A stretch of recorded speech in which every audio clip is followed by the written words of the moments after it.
Sylvain Ricard is the interim Auditor General of Canada. He is with me now. It's good to see you. Your first round of interviews now as the interim Auditor General. Yeah, and thank you for the invitation. Oh, you're very welcome. Let's walk through some of the findings of these audits. Let's start with the audit of asylum claims. Are the problems you found with the processing times and the deterioration of the system, is it all because of the spike in the asylum seekers entering Canada at those unauthorized crossings? Is that what's caused the problems here? What we've noted in that audit is the fact that we're facing a business model that is deliver fixed capacity, and where there's fluctuation in the demands, it can't cope with that. So we recommended that they work together at finding a way to be more nimble and have access to resource whenever there's variance in the demand. Okay, can I get clarity on this? Was there this backlog problem under the previous government with asylum claims, or is this a problem that has occurred under this government? I know you're careful about getting into the political side of things, and that's not what I'm asking you, but the political parties are trading allegations over when this problem started, who's responsible for it. So can we get clarity on that? When did this problem start? So what we report is the fact that in 2010, the number of files that were outstanding was 55,000 files. And that's in 2010. Then there was a reform in 2012 to try to address that. And now in 2018, we reported on the fact that the demand, the files that are backlogs is 71,000. Right. So there was an increase there. And in terms of waiting time, it was 19 months at the time, and it's now 24 months. So if I can, so was this situation was 50,000 in 2010, it got better after 2012, now it got worse again? Well, again, the issue here is it goes up and down because of the incapacity of the model to adapt to fluctuation in the number of demand. They have a fixed capacity, and anytime there's a spike in the volume, they can't handle it goes wrong. Okay, what's the fix? Well, the recommendation we made is for the three organizations to work together with the center of government to find a way to have access to resources in a quick way. So whenever there would be a spike, they could turn to the center and have access to resource right away.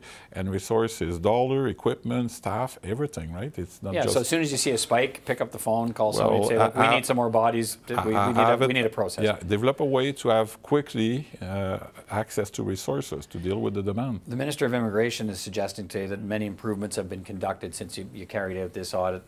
Money issues, more money for the process now.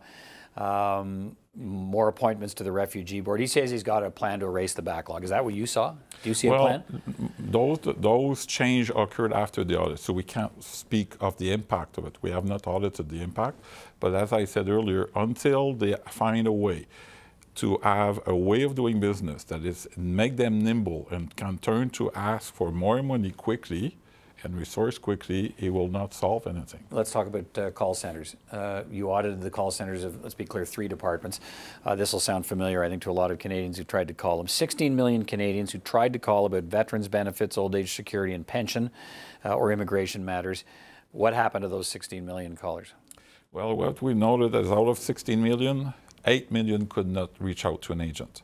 7 million redirected to the automated system, referred to the website, or disconnected. And that's 7 million of them. Another million, I guess they just couldn't wait anymore and just... Right. Some of them got into the queue to speak to an agent, but after a certain amount of time... That's 1 million of them. They said, I'm not hanging around for any more So of this. 50% could not reach out to an agent. Okay, so what's the problem there?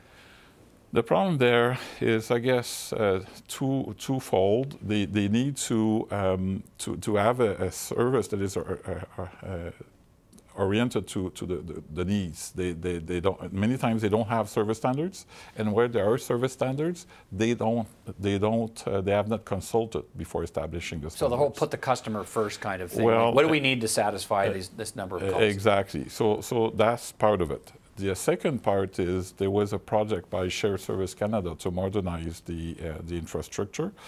They've been working at it for a number of years. Yeah, 221 centers or something? Exactly, 221 over 5 years. They managed to do 8, and there's no plan yet in place for the 213 remaining. So, I mean, they dropped it? Well, no, they've realized that they underestimated the level of effort, the cost, the complexity, and they now have to develop a plan to deal with the remaining 213. Were there service? Is there a service promise from the government? You talked about service standards. Is there one? How did they have a plan, or how long I should wait on the phone if I call in? How they should deal with me? Does that exist, and are they anywhere close to meeting it? Well, there are some of the call centers have such a standard, 80% of the call in 4 minutes, 10 4 minutes, minutes, whatever. like that type of a standard. But that standard was not developed while considering or consulting with Canadian.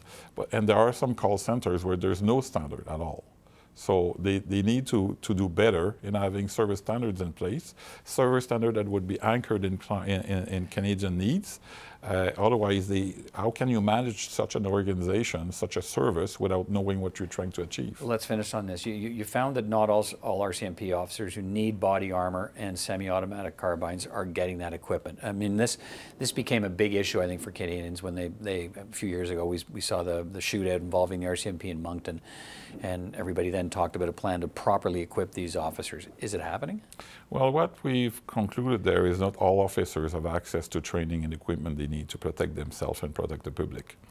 They have to do better at planning when there's such a demand or increase in, for example, in the carbines. You can't just buy carbines. You need to define who should have one, otherwise you'll keep adding until you figure it out. So we recommended that they establish a national standard to find out how many of the officers need those carbines. And along with... It makes you think that's probably where it should have started, isn't it? Well, we've noted in the report basically bad project management or bad planning that led to underestimating the training that would be needed down the road.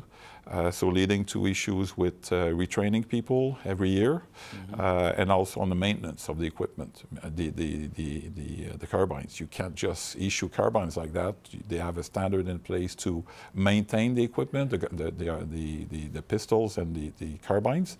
And we found that in the pistols, the replacement pistol, 54% have not been maintained according to their standard, and for the carbines, 50% have not been maintained according to their standards. All right, Sylvain Ricard is Canada's interim Auditor General. Thanks for our first conversation. I hope we have many more.